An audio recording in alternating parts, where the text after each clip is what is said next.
namni isin keessaa fuudhee beeku. Mana kiraay. Karoorri gara fuulduraa keessanii maalidha? Torbanitti tokko moo lamatti fuftu? Samma torbanitti tokko gallakkistanii lama moo torbee guutuu moo kan jedhudha? Gabaabaa. Karoorri gara fuulduraa keenya karoora baay'ee qabna. Isaan keessaa muraasni amma torbee tokko hojjechaa turre amma yaada uummataa fudhannee yaada hordoftoota keenya wanta isaan dabalaa jedhan hin daballa jennee yaadnee jirra. Kanuma inni kun koomaniitti fufa inni jimaata gara biraatiin amma immoo wanta gara biraatiin dhufuu yaalla. Inni gara biraan immoo fiilmii guddaatiinis hin dhufna. Sirrii miti. Ilaaluu dhufnan jedhee gaafa eebbifamu ilaaluu. Inni hojjenna inni yaadna dhugaa. Kanuma karoorri keenya. Gaaffii arfaffaa. Gaaffiin namni ati koomeediidhaan dinqisiifattu of danda'aadha kun. Nama dinqisiifattan jechuudha. Qaalii intarteementii keessaa nama tokko, koofiin keessaa nama tokko. Inni kun immoo gaaffii biraadha. Yoo nama wajjin hojjechuuf namni tokko qofaa filataa jedhamti. Isin galeera garuu. Nama dhuunfaatti dinqisiifattan koomeedii keessatti jechuudha. Gaaffii jalqabaatiin. Gaaffii lammaffaa immoo qaalii intarteementii keessaa ati nama tokko qofa filadhu wajjin hojjechuuf yoo jedhamte eenyuun filatta? Koofiin keessaa nama tokko qofa filadhu yoo jedhamte eenyu wajjin hojjechuuf filattaadha? Gaaffii kun xinnoo walitti nama buufti.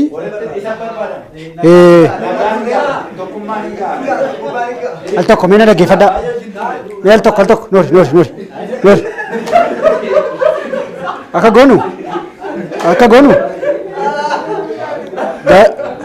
Gaaffiin kun gaaffii baay'ee cimaa waan ta'eef meeshaan addanaa qabnu ga'aa miti. Meeshaa dabalataa ga'aa miti. Meeshaan maa dabalamu. Egaa akkuma isaatti ilaalaati. Haruma fixu fakkaata. Asumatti dhaabdu jireenya. Jalqabarratti asumaan daawwattoota keenyaan deebi'uu dhiisuu dandeenya wanta ta'eef ol arginaa yoo lubbuun jiraanne ol arginaa yookiin immoo gubbaatti yeroo dhuftan isin simanna. Karoora qabatan karoora ol diiguu qabatanii dhuftan ammoo naasiin kabajneerraa. Engaa gaasichi. Garuu dubbiin ta'u dhuguma qaaliin akkuma normaaliitiin koomeedii keessaa jaasin ajaa'ibsiifannuudha kan isin kabajnee isin waamne tokko jalqaba irratti hundumti keessan iyyuu kan mataa keessanii qabdu.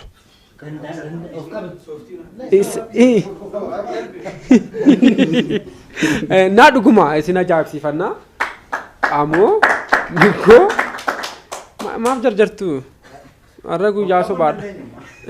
Yoo qabee ta'uu danda'a. Naa itu akka guruppiitti nuute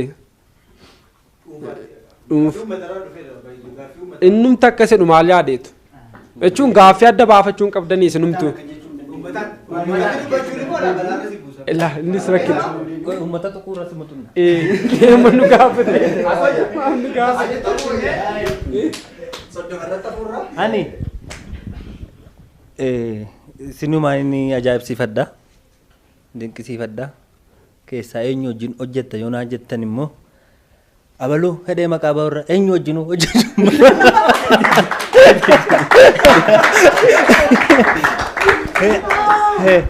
Eenyu wajjin hojjechuun barbaadu abbaan na waamtan immoo hin didu.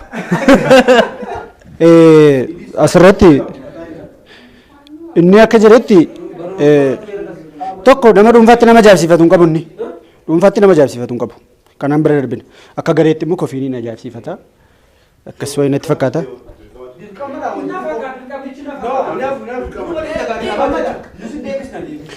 Dirqama taanaani.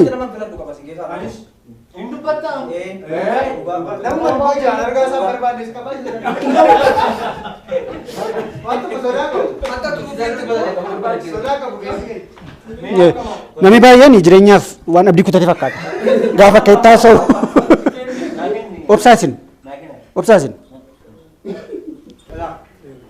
Anamani isinii wajjin hojjechuu baay'ee barbaada. Baay'een isin jaalladhaa jechuudha. Dhibba keessaa dhibba.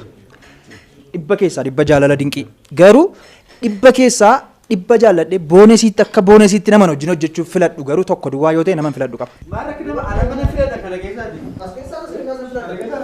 Kuni waggaan lammaffaa irratti godhu laata?